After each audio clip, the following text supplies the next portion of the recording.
Welcome to the Let It Bleed podcast, a place where you can hear the liquor-fueled ramblings of two narcissistic wizards who conjure the essence of inspirational people every week and bring it straight to you. And just how do you plan on doing that? Magic. Motherfucker. And now for the wizards themselves, David Amaya and Phil Arroyo. How you feeling, man? Heard you're a little bit under the weather. Oh, man. Yeah, it's brutal. I am, it's a little better now. I'm just chilling. The festival flu hit hard, and it's no surprise after a couple, festivals back to back, one like Lost in the Sauce is, we haven't really talked about. And then, right after that, it was Desert Hearts. So it was just two action-packed weekends full of work and partying. So, Dude, I'm not even kidding. I forgot about the second one. Jesus Christ. Yeah. And how are you standing? Well, I'm sitting at the moment, so it's not like, it's not too bad. But yeah, metaphorically. Yeah, yesterday and today I was just dead at work, but it was worth every bit of it, man. I don't even know where to begin, honestly, because there's just so much that happened during both weekends that I just don't even know where to start, with the blood, Well, sweat, let's start with Lost in the Sauce, man, because that's what we were hyping up. That's what we were doing. Like, how did that go? Yeah, well, it went spectacularly. The location that we had it at was a big success. A lot of people really enjoyed it. I mean, it was just the stage. The main stage was awesome. All of the performers, DJs killed it.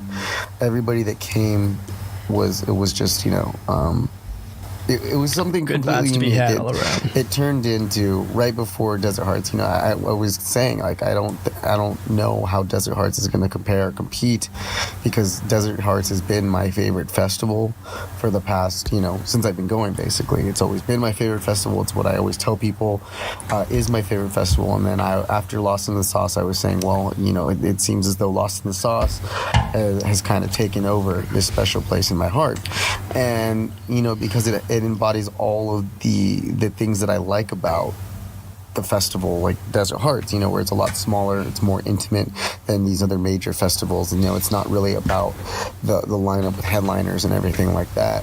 Although, not to discredit or take away from any of the performers or DJs that were out there, because everybody, it's just homies playing for homies, and they all killed it, and we busted our ass at the Lion's Den. It was a mission, leading up to it. The last couple days before, it was a nightmare just figuring out how we were going to even get there, due to lack of finances, having to get a truck to take all of our stuff out there, because we had a lot of shit, and it turned out that we needed every bit of that 15-foot U-Haul truck to get out there. And obviously it was a concern because going out there a few months ago, the roads, the road in there, from once you hit the dirt roads past the town and everything like that, they were just, it was very concerning to me that any cars besides a all-wheel drive would make it up there. But turns out that they had smoothed them out, they had leveled them out with I'm not exactly sure what, but it was much better. We made it up fine. We got in there, and we ended up setting up the dome. And as I mentioned in the previous episode, where we had the whole fiasco of having the dome taken, all that drama, from the property and all that stuff, it was a challenge in itself just to have to set it up again, and it didn't work out the way we planned. I'm going to go ahead and say that we had plans for the dome with the full setup, and we wanted there to be a shade structure over it where we would have lights configured inside of it, as well as visuals mapped out and everything. So we had a general plan for it, but getting out there the day before, even though we got to working on it right away with our whole team, busting ass, we still weren't able to get it done completely. And it's because we didn't have what we needed, essentially. We didn't have tall enough ladders, as well as, iron horses because you're supposed to construct the dome from the top up. You're supposed to build it from the top and then lift and have it sit on these, iron horses, or have a bunch of people just lift it up while you go, and then you screw on the next set, of the next layer, essentially. Well, we didn't have that, so we started from the ground up, and we could only get so far. And Halston, Nick, Detmer, Kiros, they were all busting their ass, standing on their tippy toes on these ladders, trying to. You have to hold these bars together in place and use these washers and bolts and nuts to tighten these things, and it's very difficult, especially after doing it for hours and hours. You're like, their hands literally just gave out. And so they got so close, man. It was devastating to watch. It was heartbreaking because you're just like, these guys are so close and they're so gassed out. We're all exhausted from partying the night before, from just, the heat was just beating on us, and not to mention the wind too. The wind, it was almost like as if they were, something was saying, you guys aren't doing this shit. It's just not happening, because the wind was just not allowing it. So we got to the point where we were just going to leave it open at the top, and we tried to put a parachute on it, and the parachute was just like making the tops cave in.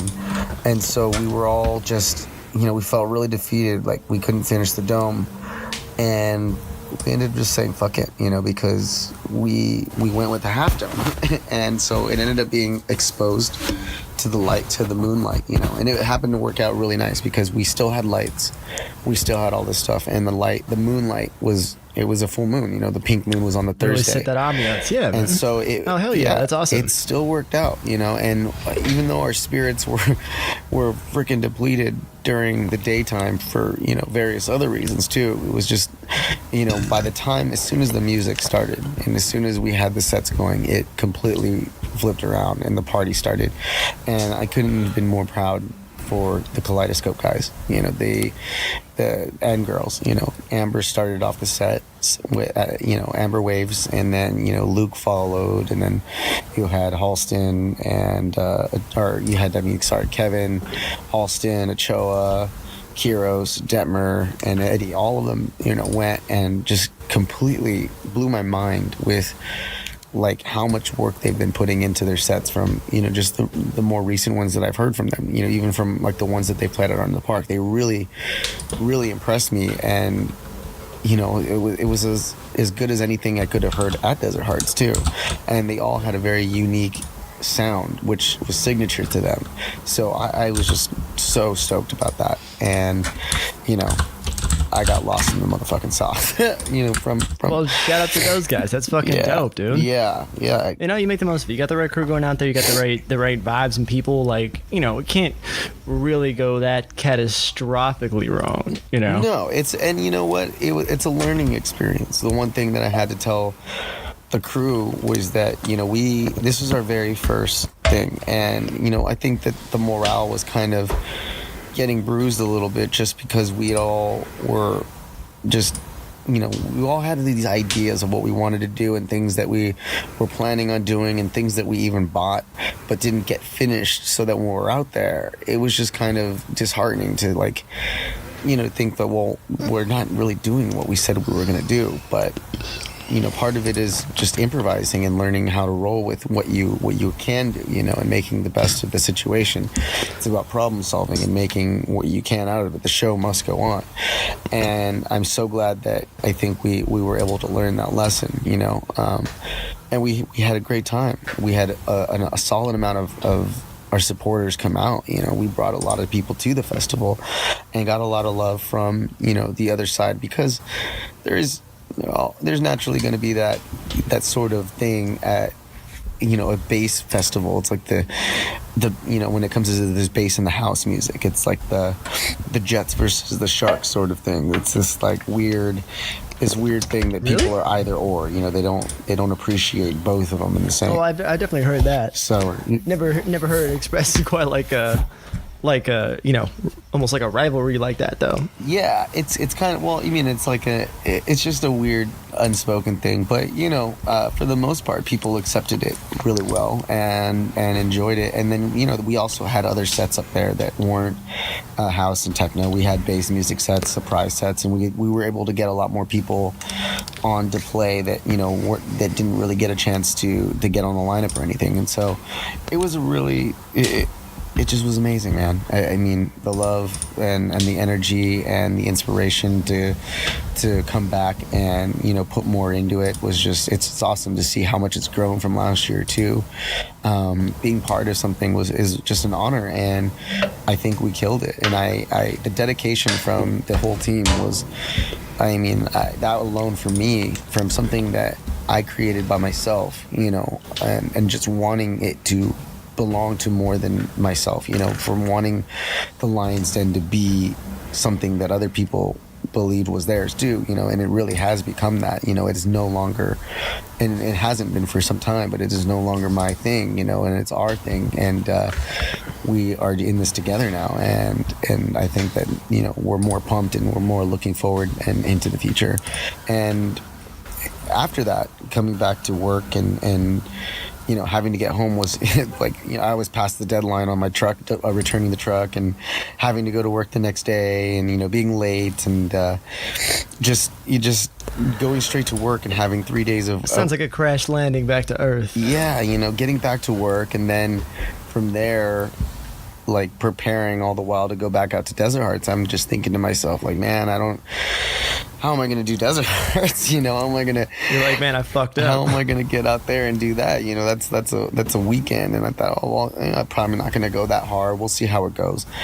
And man, it went so much better than I had anticipated. You know, I was a little bit concerned when we first got in there, you know, because the line to get into Desert Hearts was longer than it had ever been in years past. And I guess they had, you know, oversold the event. They had sold 2,000 more tickets than previous year, which, like, ooh, you know, 3,000 was supposedly their capacity, but it yet was already getting a little stuffy. Yeah, you know, and and getting in took a long time, and it seemed unorganized and chaotic in the beginning. It seemed like there wasn't as much, you know, they cheaped out on like certain parts of the infrastructure, or, you know, they like didn't have as much porta potties as they should have, and whatever. But it ended up being the best Desert Hearts that I've ever been to, and everyone's been a little bit different, you know, and it's hard to imagine that something that has the same layout essentially and the same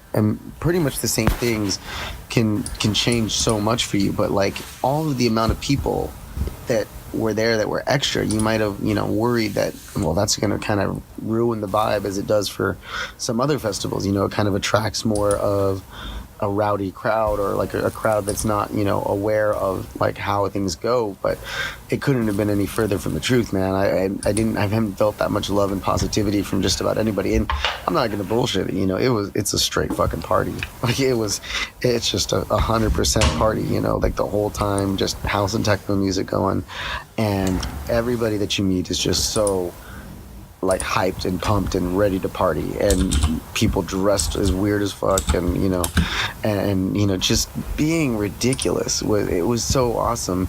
And my favorite part about the whole thing was they added this new addition to it. They added this like creative area where, you know, they have like the healing and stuff usually with like yoga and all that stuff. Well, I think they still had that, but they had more of an artist thing there where you could go and you could draw and do portraits and stuff. But they also had this circus. It's called the Forgotten Fort, and you would go, and it was only open at night. But The Forgotten Fort? What was it? The Forgotten Fort, and it was like its own, you know, interactive play theatrical studio, kind of like a Meow Wolf sort of thing. But it was, you know, it was just so rad. And I got introduced. You had to have like this baby sock attached or pinned to your shirt as like an entry fee. And it was so like weird because like I met up with a couple friends who were the ones that told me about it. And like, yeah, you got to come with us, because they were, you know, hanging out with the people who threw it. And so through that, you get to go in and check out this like little show they have going on in there. They had like this one area where you can just go and paint anything you want and make as big a mess as you want and use all their paints. And then you had like a stage where this one girl who, shout out to Tumbleweed, she like did this dance, the Napoleon Dynamite Vote for Pedro dance on roller skates, like on this little platform stage. Impressive. And like rocked the shit out of it, dude. Like just totally like killed it.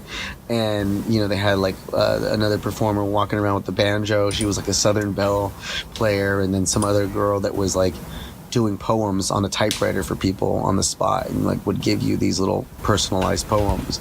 And you know, just like it was a whole different area to just go lounge out and chill and vibe out. But you know, it just gave me a lot of inspiration for the whole, you know, Lion's Den and things that we could be doing at festivals and shows and stuff like that.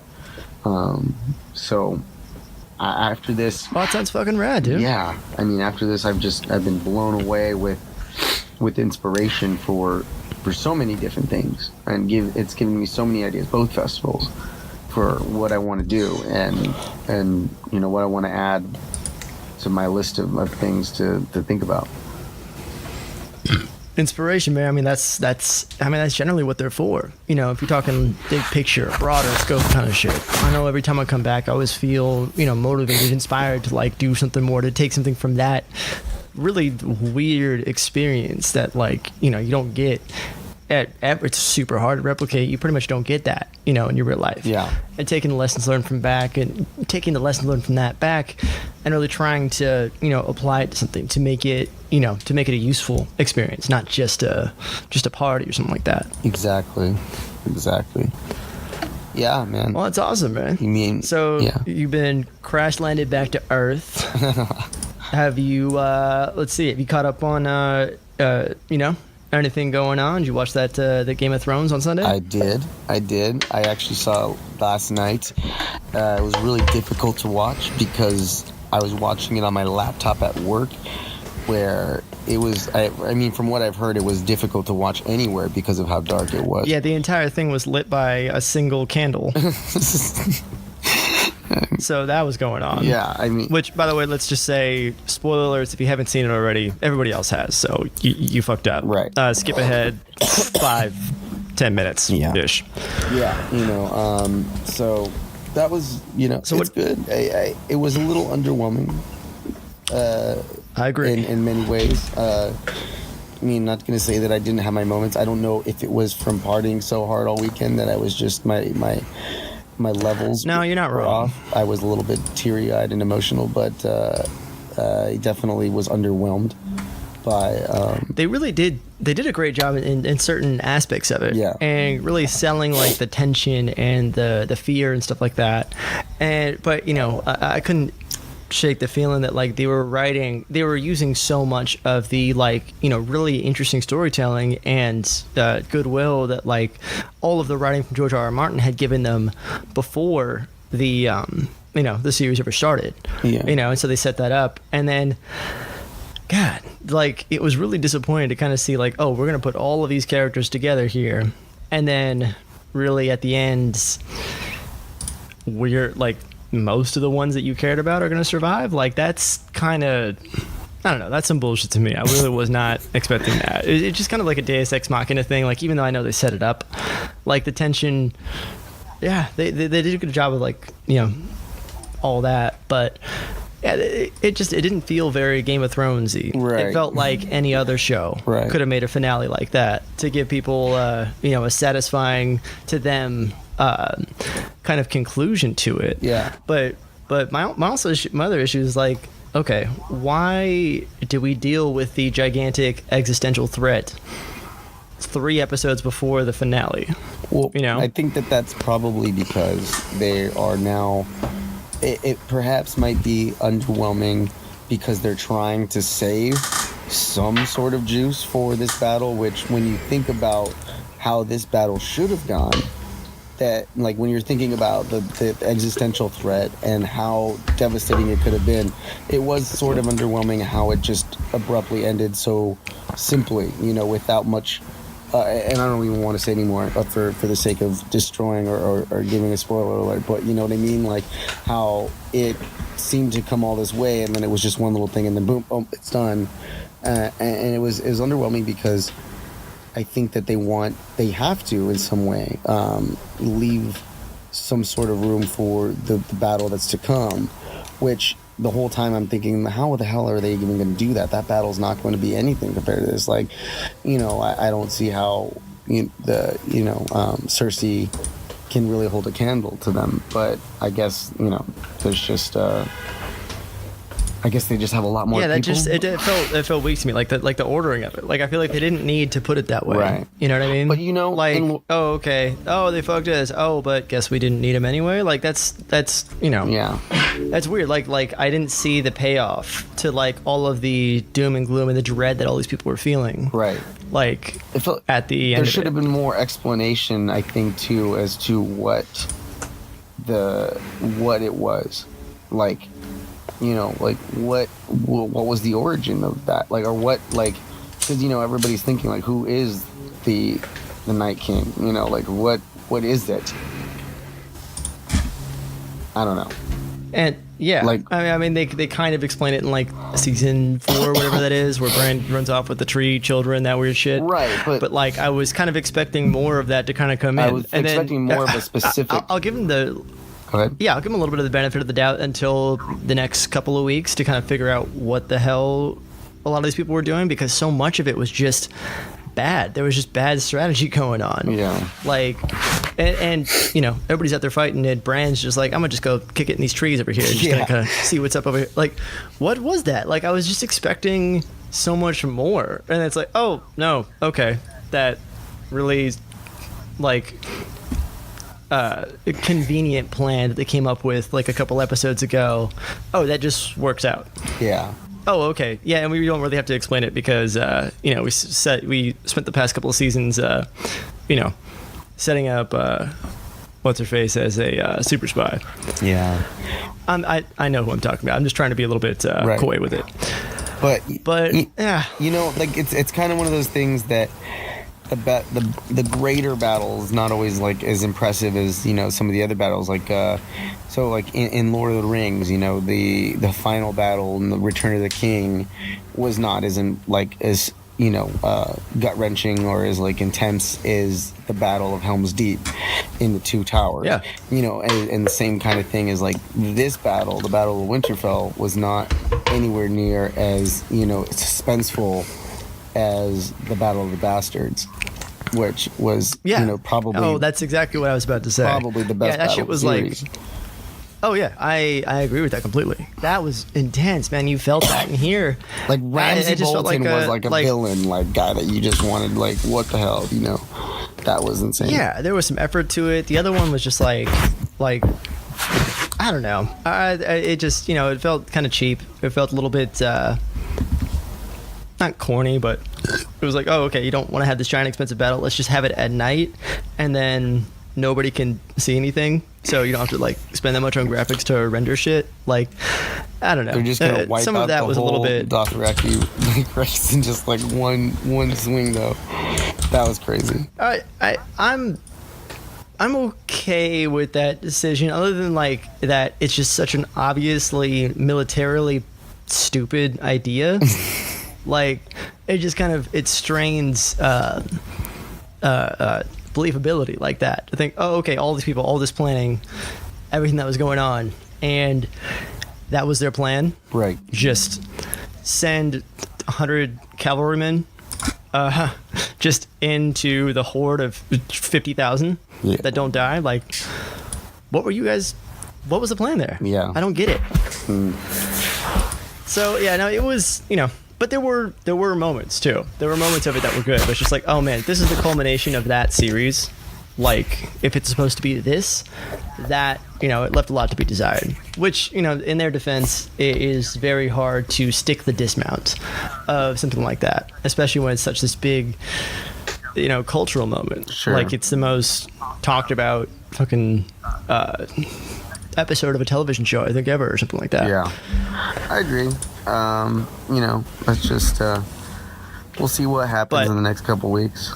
And to something that was satisfying, though, I saw Endgame, the Last Avengers, on Friday. So it was and good. That shit.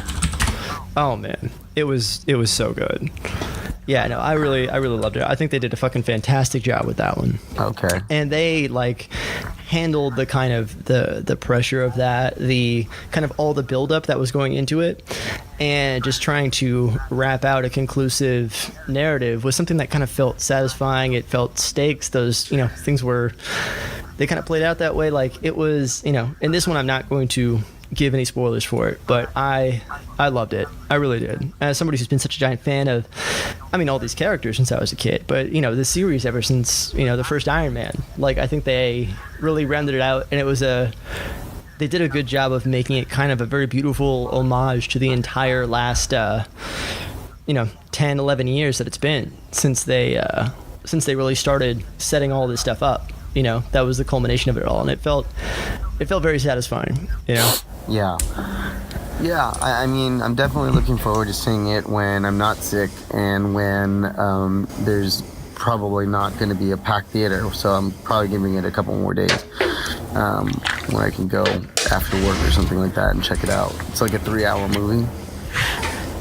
Yeah, it is pretty long. So don't drink water for a couple days leading up to it. That's my suggestion, so you don't have to get it to pee. Or just take like a freaking tube into your pants and just like attach it to your leg. There you go. Yep, bring your catheters. Don't forget the catheters and the Kleenex. Yeah. Exactly. It's a very sad movie. Oh, really? More so than like Guardians of the Galaxy Part 2. Oh, way more. That one just got me all teary-eyed. Oh, man. No, this one was just like, yeah, it got me like from, you know, basically it's like, balling. From Infinity War, like how fucking bummed you left the theater after that. It's like, oh, that's a good chunk of the movie. Most of this one. Oh, wow. Yeah. Yeah. Well, Infinity War is like, it's like a bummer, but it was more like, kind of like, what? Like, I can't just accept that all just like happened like that and that's it, you know? Whereas with this one, I'll tell you, a surprising amount of that was, you know, permanent. Wow. Yeah, like more than you would expect, you know? Huh. Interesting. Well, I mean, yeah, it was really interesting. I've read that series. I've read all the comics about the Infinity War, so I was pretty confident in knowing that, knowing what would happen because it stayed very close to it, like in Infinity War. But this one, Endgame, it was something else completely. You know, there were certain moments of it that kind of almost seemed like they were going to go that direction, and they kept faking me out. So I was like, oh, okay, shit. So I felt like this one, more so than I think other ones like that too, was really designed to be like, oh, okay, for people like me who are like, oh, you think you know what's going to happen, boom, you know, and they'll twist and go another way with that. Right. Huh. Yeah, well, so I can't say enough good things about it, man. I thought that movie was fantastic. I thought it was a perfect wrap-up to the Marvel Universe, you know? I'm looking forward to checking it out, man. How about any other shows? Have you started any other series or anything else on the Flicks or Hulu or HBO that you... Well, I've been... Go ahead. You know, I've been getting into this one, this new Netflix show called Bonding. Have you heard of it? I was told I have to watch that. I did see the preview for it, but I've been stuck on another show myself that's been really good. But go ahead, tell me about this one. Oh no, that one's great. You know, you know what? I like that it's bite size and that, like, you know, they're all 15 minutes and it's kind of a short series, but it's a story that's told, pretty well. You know, I've been digging it, so I gotta kind of finish it to give a full official review. But what have you been watching? So, you know, something in similar in the way of Man Like Mobeen, and it kind of goes along with those similar type of realistic shows, like, you know, Master of None, and other ones that we were talking about. It's called Rami, and it's on Netflix, and it's about a guy who is Egyptian growing up in New York,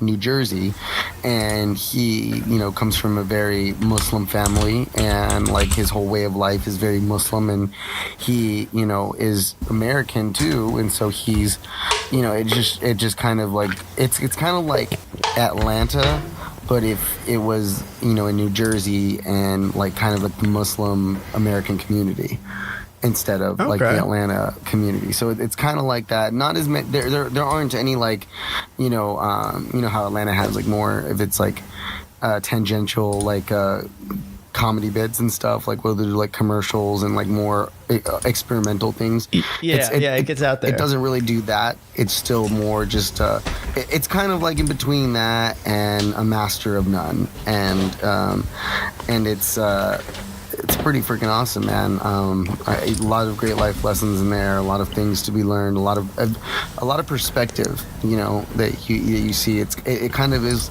It's a very different world than the world we live in out here on the West Coast. You know, I mean, just like the East Coast in general is a completely different place than out here. You know, the way that people. Honestly, yeah, they could do just a fucking like period piece about 2019 just on the East Coast and be like, whoa, yeah, fascinating.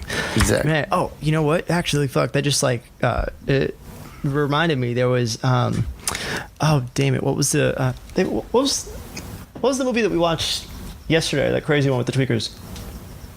Oh, The Other Side. The Other Side. The Other Side. Thank you. What's that? Yeah. Okay, so this is a French-Italian documentary that they did. It was these guys, I guess, went in and they just made this very beautiful and haunting portrayal of like the deep South, like these crazy, these tweakers, and just like kind of how they're living like in their trailers and like what this guy's life is like, and you know, he just like he's kind of just out of his mind, and just like they're just like shooting meth and they're talking about politics, and then he'll go out on the bayou in the swamp and he'll like row around and look for shit, and they're like going and trying to get is there a point where they're trying to get copper? I really don't remember. I don't know if I'm inserting that or not, but it was like this weird kind of, they attempt to make it sympathetic in that one. Like, I don't know, it's really hard to describe it. It left this really kind of uneasy feeling. I mean, there's definitely like, you know, and there's I mean, some of it is just fucking unreal to watch, and it's just like, it just makes you fucking cringe, but like in that way, like it was art, you know, and that like it was we kept saying like, oh my god, this is like a fucking, you know, slow moving train wreck that you just can't not look at, you know, like fuck, there's, I mean, one of the craziest things I fucking saw, there's like the main guy that they're following is helping this girl like shoot up, and then like they have this whole scene about her like, you know, I'm just like, oh god, I can't fucking watch this, and then like the camera just kind of turns on its angle a little bit, then you see that she's pregnant, and you're just like, oh shit, what? And then a minute later she goes out because she's a stripper, and she starts taking her clothes off and dancing for all these people. What? I'm just like, what the fuck is this life, dude? Wow. It was really fucking crazy. Wow. Yeah. So, yeah, it was one of the nuttiest things I've ever seen, and it's not for the faint of heart. I don't think we finished it, but like it was, you know, as far as something that was powerful, you know, yeah, that left you thinking about it like afterwards, like that shit was it was crazy, man. It was crazy. I gotta give it up to him, the dudes that did that, because that was a pretty wild fucking movie. Okay. The Other Side. I'll have to check that. The Other Side. I actually, just before we signed on to this, finished a movie that I've been wanting to see for a while, because I finally figured out I could watch HBO Go, and I watched Black Klansman, and that was pretty fucking good. Oh man, yeah. I keep wanting to like get back to that. I mean, like we started it and then didn't really finish it. Kind of fell asleep afterwards. But Spike Lee, man, he does some good stuff. Yeah, it was pretty good. It was definitely it was interesting. You know, like this all went down in like Colorado Springs. It's interesting because that's where like my family. A lot of my family's from, like my great grandmother died out there in Colorado Springs. They still have a lot of family out there, and yeah, it's just interesting that story that whole thing went down there. But and that's a really interesting dude too. Like I'd actually heard about him before the movie. Like I knew that story. Oh yeah. And then I found that they were making a movie about it. I'm like, dude, that guy, that's pretty crazy, man. And so I've seen like pieces of it here and there. And I mean, shit, it looked like they were really getting it out there. Like, you know, I saw a couple, or like when I was watching some of it, Topher Grace surprisingly was like kind of killing it. Oh yeah, because they at the very end they actually show like footage from Charlottesville in the present day, or from, you know, just when all the shit was going down, and they show the character David Duke, the guy that he was playing, talking out in the park. And you know, they really casted the perfect person to play this guy, you know, in his youth, because he had the same cadence, the same type of talk, you know, and expression that this guy had. It was really, because like you know, you kind of listen to it, you're like, well, that's like Topher Grace just kind of acting like, you know, a white guy like that, you know, he's kind of acting like any type of, you know, sort of supremacist white dude, but he really did actually look and sound like the man himself, David Duke. So that was, David, like that was, I had to like go and look that up because I heard like, I was watching a talk show interview with him around the time when they were doing press for it, and he was saying that like some people like keep thinking that I'm like just doing this over the top like cartoonish thing. He's like, no, go and look at it. Like that's actually what that guy did and talked like and sound like. Yeah. And just for perspective too, he is a huge supporter of Trump, and Trump loves him too. So that is, you know, just kind of a state of things right there, man. Right. Well, and so they definitely show the Trump part where he tries to. Oh, do they? Okay. They show Trump, you know, trying to do the whole like, well, you know, there were bad people on both sides, and there were really some fine people on the side. You know, his whole fucking bullshit. Mm-hmm. So, oh man, they definitely threw that in there, and like all the intense scenes from it. But I don't know if you had a good chance to check out when I told you the alt-right, but that one, if you haven't yet, still is something that's worth watching. Oh, definitely, man. No, I have not seen it yet, but not seen it. That's fun with wordplay just in my own brain there. But yeah, no, I definitely need to check that out, man. And also, like, fucking, just wanted to mention what we're talking about. Spike Lee, you know, just rest in peace to John Singleton. That was a real bummer to hear about. Yesterday, I think it was. What happened? Oh, did you hear that John Singleton died? No, I did not. I don't know. Yeah, like yesterday. What? Yeah, he was like 55. He had a stroke. What? The dude who did Boys in the Hood and I heard that he was in a coma. I didn't know he died. Oh yeah, they took him off life support. Oh no. Yeah. Fast and the Furious director. Yep, 8 Mile. Fucking Black Snake Moan. Whoa. Lot of like. Black Snake Moan too. Yeah. He did that. Oh my god. Yeah, Hustle and Flow. Like, he was the fucking man, dude. Wow. Oh, that was just a real bummer to hear because he was so young too. He had done like a lot of good work. And it's just like, damn. You know what? I didn't realize that he was 23 when he did Boys in the Hood. Shit. Really? Yeah. Like, so many of those people in that movie were so young. And that's crazy. Just like, you could not get all those people in the same room together now. Yeah. Like, oh, man. Just what he was able to do. So, you know, he lives behind a pretty powerful legacy, man. So, and that's as good a segue as any to get into the fucking, like, news and shit like that that's been going on, man. Because it has been a fucking crazy week. Like, there's been enough that happened just today for me to talk for another hour right now. But, man, like, I don't know if you've heard, but, like, they had the Attorney General, William Barr, coming out to talk about the Mueller report today. And that was just a fucking... It's just a sideshow, man. It's insane what these people get away with. And I gotta hand it to Kamala Harris in particular. Shout out to her. Because she was fucking grilling this dude. And, you know, there's so many fucking shocking moments. It's hard to summarize them all. But basically, like we are, like, in constitutional crisis fucking coup mode right now. Straight up, like, the White House and the DOJ is outright rejecting like legal requests and subpoenas from the House, which means they're shirking actual responsibility that they have for like the checks and balances of the Constitution. And it's like, we are going to actually have to start jailing people if we're going to get anybody to comply for anything. And it's just, it's kind of mad that we might see like the top cop in the USA get thrown in jail like pretty soon here, because the things went so bad today that he said he's refusing to come tomorrow. So this is like an ongoing thing that we're going to fucking see what's going on. But like, dude, it is a hair on fire moment that I'm just like looking around like, okay, fuck. Maybe I shouldn't make any plans for the next 20 years here, because I don't know what the fuck is happening, but we are in a full sprint towards autocracy right now. And I don't think it's doing anybody any favors to fucking put it any differently right now. Because, yeah, shit's bad, dude. So, like, just to kind of clarify for not only myself, but other people listening that might not necessarily understand what it means. So, there are subpoenas being issued, and like people that are being subpoenaed are just straight like rejecting it. Like they're just like, no, fuck that. I don't care. Like, you can't do anything to me. Like, basically there's just people that are just not complying with what they're supposed to be doing.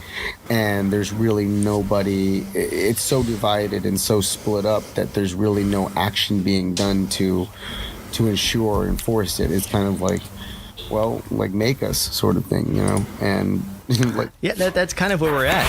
It's like, the law, like legality really goes up the chain, like as far as you can. And that's why we have separations of powers in this country. We have the judicial branch, we have the legislative branch, we have the executive branch, which is the president. And they're all meant for not any one to be, particularly more powerful than the other.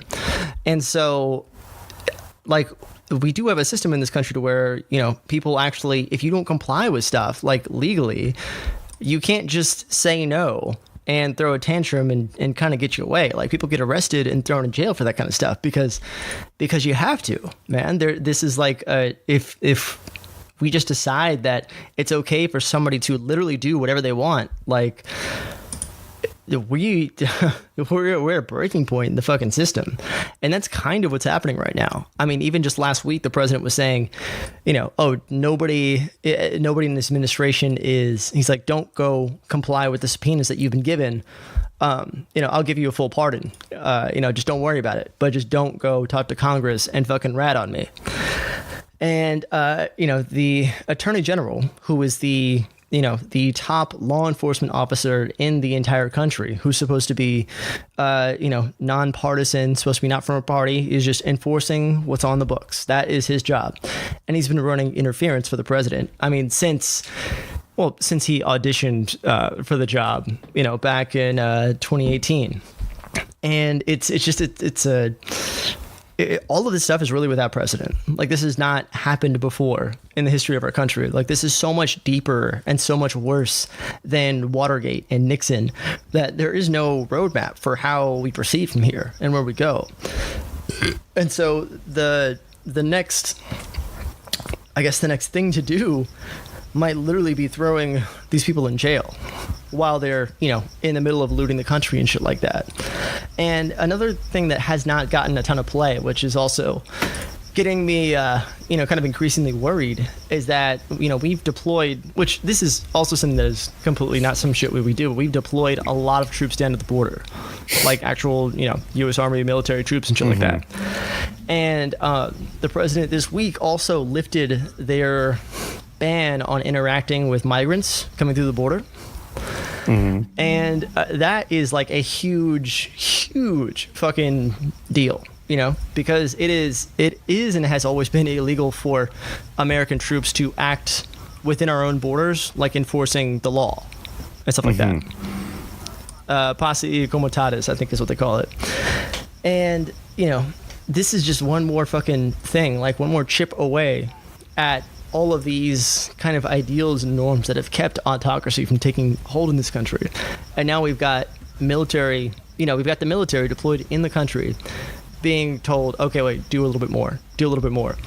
And they just keep sending up these trial balloons. They just keep testing what is possible, what they can get away with, and it's, it should scare the fuck out of everybody right now.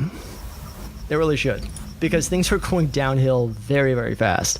And I am afraid that I am not seeing a lot of, a lot of will at the top, from the Democratic Party. A lot of the party leaders and stuff like that are just not acting forcefully enough. And so they keep getting away with more and more and more. And everybody's trying to engage with these guys in good faith arguments. Like they're going to, change their tune or do something better. They're going to, they'll comply with this, they'll comply with that. But they won't. They never will, man. And it's just a power grab, Like I fully believe that Donald Trump is not going to leave office peacefully if he gets voted out in 2020. I really don't think it's going to happen. And he's just going to, no matter what. But do you think that he's going to lose? Well, I do think he's going to lose, but I also am not really confident in our election systems right now because we have basically invited Russia to do it again in 2020. And, after the Mueller report came out, in it says Russia hacked and compromised election places in all 50 states here. All of them. Our elections have completely been compromised. And we know this, and we know the people who did it, the people who invited it, the people who want this to happen. And still, nothing has been done. And so that's basically the welcome mat to not just Russia, but any country forever on, saying, hey, go ahead and, just do whatever you want. Help us, and we'll provide cover for you. And, you can just get away with it.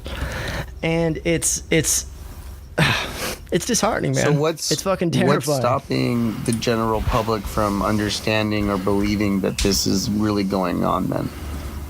Like that the Russian, that what the reports say is, what's stopping it from getting to be worldwide news to say, hey, no, this is for real. This is really happening. Because, it seems as though a lot of people just believe it to be, a divergence of sorts, or, something that kind of just, is just taking away from other issues. They don't believe it to be true. What's stopping it from getting out there to be, to say this, hey, this is for sure a factual thing. We have evidence, we have proof that we can show you guys, and it's stopping it from getting out there to show everybody hey, this is really going down. Well, I think it's just it's a denial. I think people are just in denial about what's going on, and they don't think that autocracy can happen in this country. That we can't become the 1940s Germany. People just think that sounds ridiculous. They think I'm sure there's a ton of people who are listening to me right now that they just think I'm alarmist and think I'm losing my shit right now. Where can they go to look for this stuff? What can you direct them? I mean, read the Mueller report. Okay, and where can they go read it though? Just Google the Mueller report. Oh, just Google it. Yeah, it's out everywhere for free, available to the public and stuff like that. If you just Google Mueller report, Amazon put it out as a Kindle book. It's on NPR. It's on a ton of things, and it just details all of these gigantic fucking crimes that have been happening in the White House and continue to happen, and that's only a very limited scope at what they're looking at. It's really just a preamble to everything that's been going on now, and it is fucking talk to anybody that's ever been even close to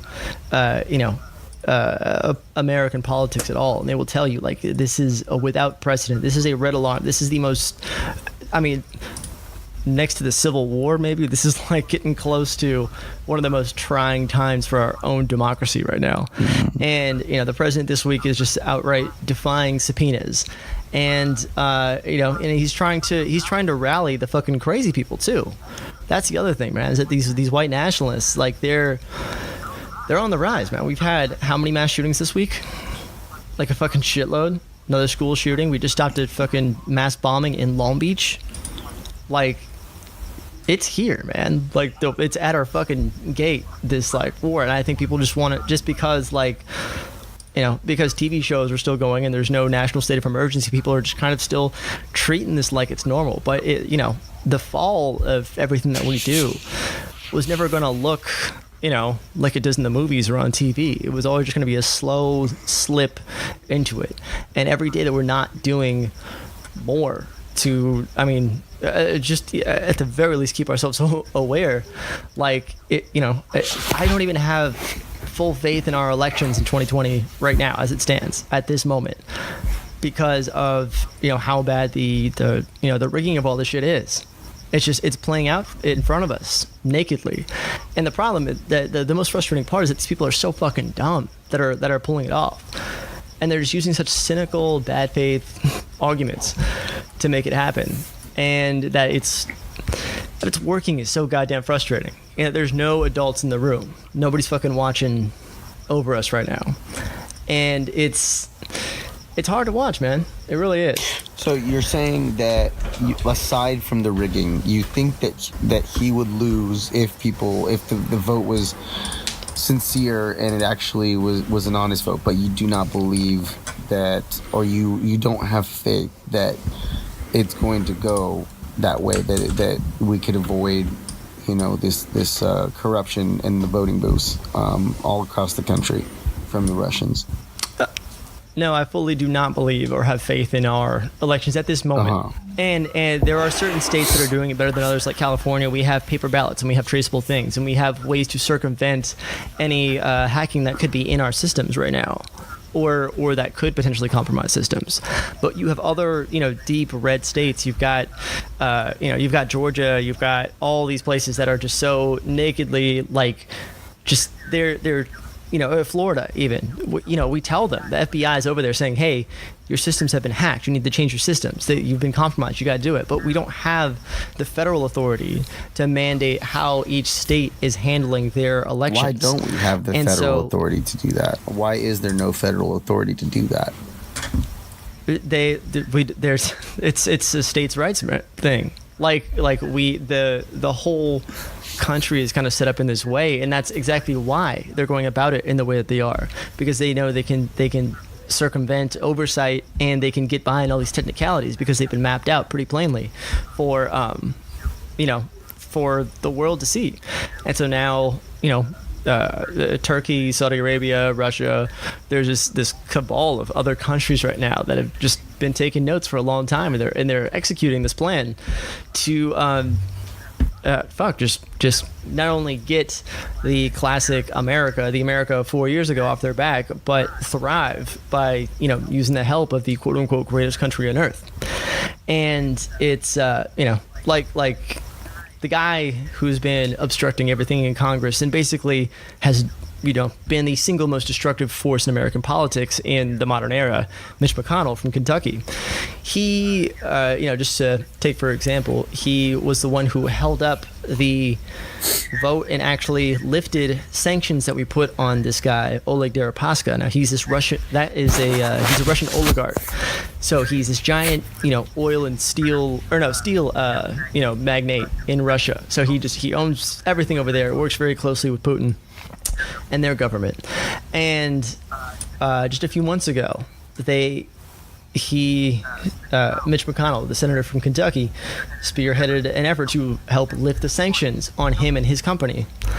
And then last week, we found out that he is investing in a $200 million steel plant in Kentucky in his districts. So it's like, it just all of this stuff. Like, we have some fantastic journalists and reporters out there who are killing it and reporting on all this stuff. But it's fucking complex and it's deep, and for a lot of people it's fucking boring, and I get that, and most of all, actually, I think it's exhausting.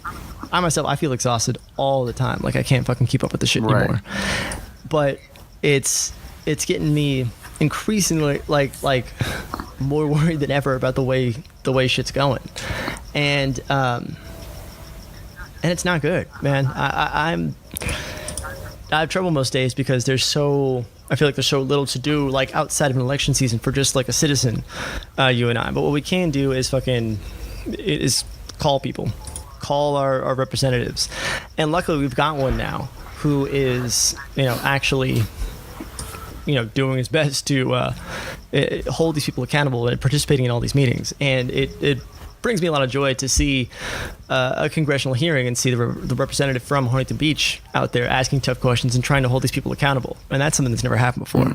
So we have done, a good job so far, but we need to stay vigilant, and we need to be, people like me and you just educating all of us to say, hey, like, these times are not normal. Like this is the farthest thing from normal we have ever seen. So Yeah. yeah, I didn't really have a uplifting ending to that one, but just, it's really fucking bad, man. Well, it's important to It's take really a look bad. around and for people to observe the world in which we live in, like, as much as I don't like to, focus so heavily on the dread aspect of it, because, certain people aren't capable of maintaining, an effective, positive mindset if they focus on that. I think that there needs to be a certain balance with it, but it's to say that, for people who aren't thinking about it at all, or people who aren't alarmed in any way, or people who are just, distracted by, television shows or their day-to-day life, this is something that everything is a reflection of the world that we live in, and so it may seem that a lot of these crazy post-apocalyptic theories, or these things that we see or that we watch and that we've gotten used to as just sort of drama, like, is outside the realm of actual reality, then that's where you have to kind of understand that anything can happen, and just because it hasn't happened to us yet, just because we have not had any wars fought on our soils or anything, does not mean that we can turn into just any warring state that's like around the world, like any other country that's constantly being split in half by other people who just don't agree with them. There's nothing really stopping us from getting to that point, and people just don't. I just think that people take for granted the security that we do have at the moment, and they take for granted that the sides that they're on are just gonna it's just gonna work itself out. But who else is gonna work itself out? Like, we're adults now, and we're becoming the ones that are taking over all of this mess that has been left behind from people of older generations who still didn't know what they were doing from previous generations before them. We're just trying to pick up the pieces as best we can, and then people get to a certain age where they just are just looking out for themselves, and they're not trying to make the world a better place. They're not considering anybody else, and it's important, because nobody else is really going to fight for us, or really going to we just assume that there's always going to be somebody there that's going to take care of the problems, and I think that's exactly my point. It's we got to stay vigilant at times like these, and that, like, yeah, nobody is coming to rescue us, not Mueller, not anybody else. Like, we can't just assume it's going to be taken care of. Like, we've got to all be ready to fucking stand together during this shit, because I don't know what it's going to take for people to realize how bad things are right now, but we have got to all get active. I know there are fuckloads of people who have never even considered calling a congressman, but, like, all of these things cumulatively do help. Like, consider showing up to protests and rallies and stuff like that, and also consider trying to at least culturally sort of help self-police the rise of white nationalism and these crazy things that are going on. The president this week was talking about how he keeps repeating that there are women out there who have a baby and then get with their doctors and then decide if they want to murder the baby. Like they're talking about post-birth abortions. Yeah, that's what Alex Jones was talking about. Yeah, that's not a fucking thing. That is some crazy Alex Jones shit. That is not real. But people are getting riled up over this. People are dying over this. The president is trying to get a sitting congresswoman killed. A congresswoman killed? Yeah. I don't even think we got to talk about that yet. But Ilhan Omar is one of the first couple Muslim congresswomen elected to Congress. She's a Somali immigrant who wears a hijab.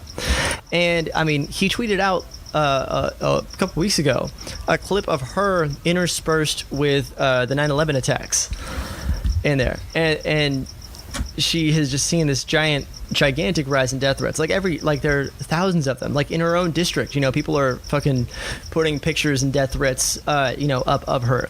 And he's feeding into this shit. And because, I mean, there's no other explanation for this, and they're trying to get people killed. So wait. Because he knows that he has white nationalism, on a string right now, and he's using that as a weapon against us, against his detractors, against people who don't like him. What does this have to do with the baby thing that you were talking about? I was just saying as an aside, like he's using that as a weapon to like just fucking fire up the bloodlust in his supporters and get them to kill people, and it's working. Like there are. Oh, fuck. I mean, I have a bunch of stories here that I'm not going to get into because we are at about an hour right now. But stuff about, tons of troops, like white nationalism invading, kind of the ranks of the Navy and Marines. I've got, a story here about a Navy, troop that like how the SEALs were covering for this guy who was just murdering civilians for fun. And a UN report came out this week, I believe it was, that the U.S. we killed more civilians than anything else in Afghanistan in 2018. Wow. Like we just killed civilians way more than we killed anybody who's target relevant. Oh yeah. And so it's time for us to all fucking take a good hard look in the mirror, and keep an eye out for that, like in our own society and shit like that, because I know people personally who I think are falling into this shit. And it's tough, but I'm trying to have conversations with them and kind of talk them backwards from a lot of the ideology that I'm seeing kind of creep and take hold in places. And now that we can kind of see like, oh, there are so many case studies that kind of all just really look and feel the same way. They kind of sort around 4chan, 8chan, YouTube, and kind of go into this, and they're all just fucking egging each other on, trying to get a high score over here. And we have seen 2 of those shootings this week. We saw in New Zealand a couple weeks ago. Like it's getting worse, man. And threats of impeachment, like we know that the president is outright, he's already starting now to try to get those people ready and trying to make it seem like he's trying to instill this righteous fury in these people to just straight up go to war with people who disagree with him in this country. Like literally go to war, like guns and all. And it's some shit we all need to fucking watch out for. We need to like nip this shit in the butt fast because it's not going anywhere. And goddamn, I wish I had a more hopeful note to end this shit on. But I think everybody needs to be just not in despair, but motivated, because I'm not kidding. Like no one's coming to save us, and we are going to need some saving real quick. Well, there you have it. You guys listening out there, if you're scared, it's probably because you should be. I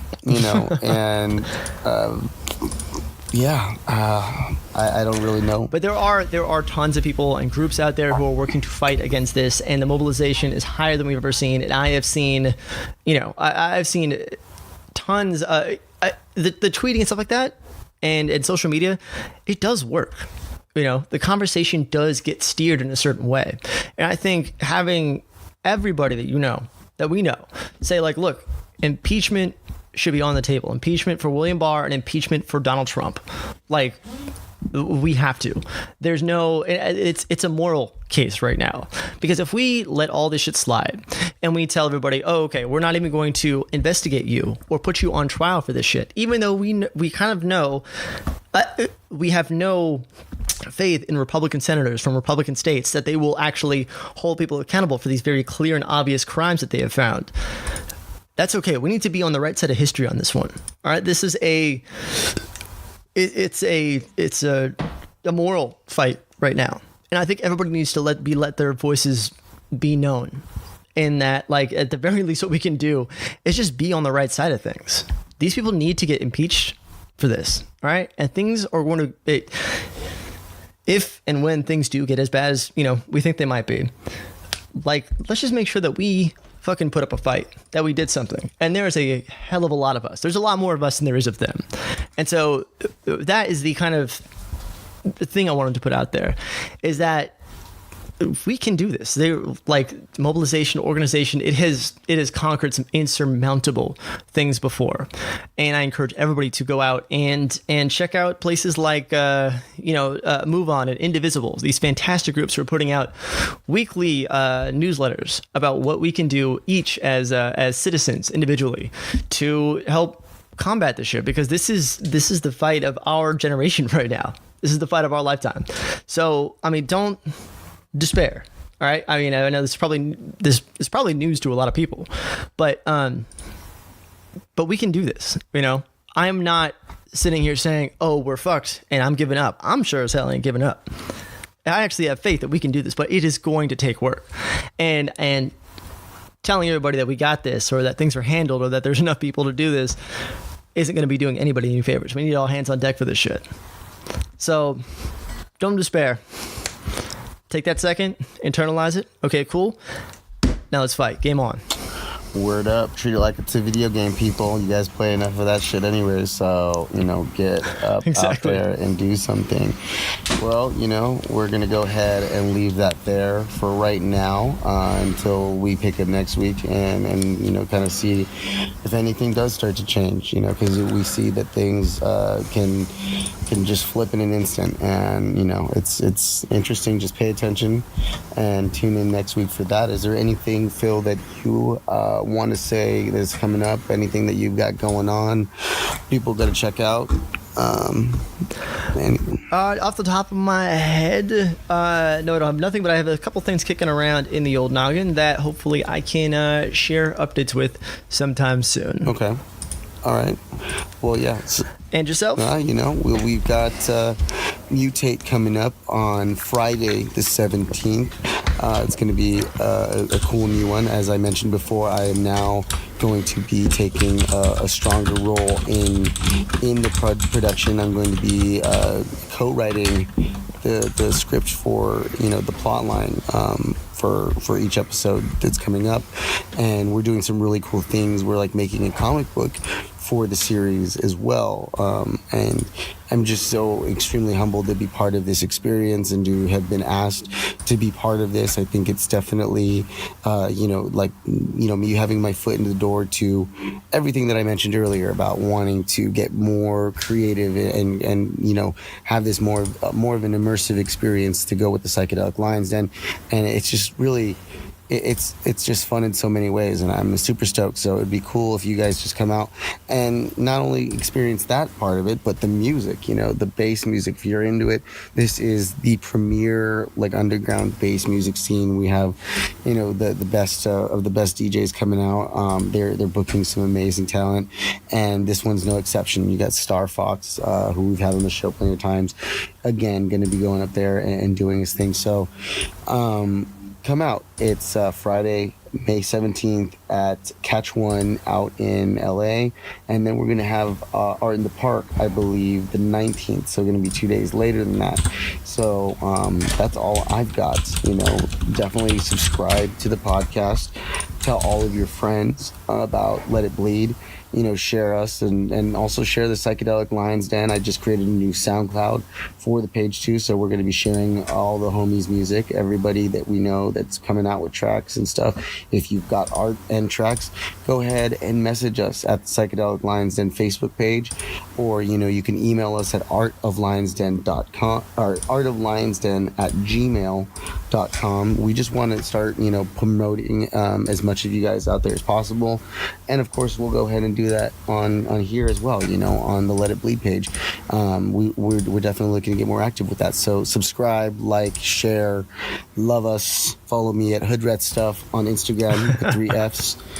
Phil, go ahead and share yours. You can always find me at Nobody Cares Phil on Instagram, and you can flip that around for at Phil Nobody Cares on Twitter. Yeah. Cool. Well then, I mean, yeah, that's all. That's all I've got for you guys. I hope that you took away something from the show, got some good critiques from, or got some good, insight from our critiques on Game of Thrones. Hopefully, we didn't spoil anything for you, and if you did, then oh well. You guys got to go watch it and keep up. Yeah, honestly, that's your fault. You should be watching it sooner. Exactly. And definitely write into us if you guys got any recommendations on shows yourselves. Also, everything that we said, it's very important. Just, as you said, do not despair, but, just be on it. This is, just think about it as more important than any video game or movie that we've ever taken part of. More important than Game of Thrones. We got to get more involved in this, and start to care more, because it's some real life scandalous shit that's going on. So, we're going to leave it at that. And thank you for tuning in, everybody. As always, let it bleed.